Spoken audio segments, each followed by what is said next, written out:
বাংলাদেশ জাতীয়তাবাদী দল বিএনপির চেয়ারম্যান জনাব তারেক রহমান, মির্জা ফখরুল ইসলাম আলমগীর সহ বিএনপির নেতৃবৃন্দ নির্বাচন পরবর্তী সময়ে জাতীয় নাগরিক পার্টি এনসিপির আহ্বায়ক জনাব নাহিদ ইসলামের বাসায় আজ এসেছিলেন। সৌজন্য সাক্ষাতে আজ জনাব তারেক রহমান এবং এনসিপির আহ্বায়ক জনাব নাহিদ ইসলাম তারা একত্রে বসেছেন।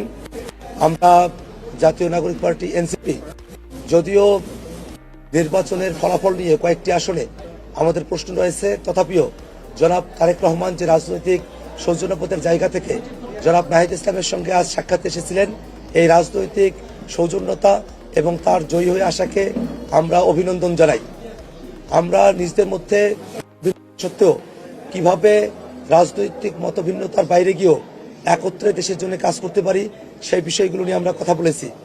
বাংলাদেশের সংস্কারের যে প্রশ্ন, সেই প্রশ্নকে কিভাবে সুরাহা করা যায় এবং বিচারের যে প্রশ্ন, সেই বিষয়গুলো নিয়ে আমরা নিজেদের মধ্যে কথা বলেছি। আজকে জনাব তারেক রহমান এবং জনাব নাহিদ ইসলাম বাংলাদেশ জাতীয়তাবাদী দল বিএনপি এবং জাতীয় নাগরিক পার্টি এনসিপির মধ্যকার আজকের এই নির্বাচন পরবর্তী সৌজন্যমূলক সাক্ষাৎ বাংলাদেশের রাজনৈতিক সংস্কৃতিতে একটা পরিবর্তনের আভাস আমাদেরকে দেয়।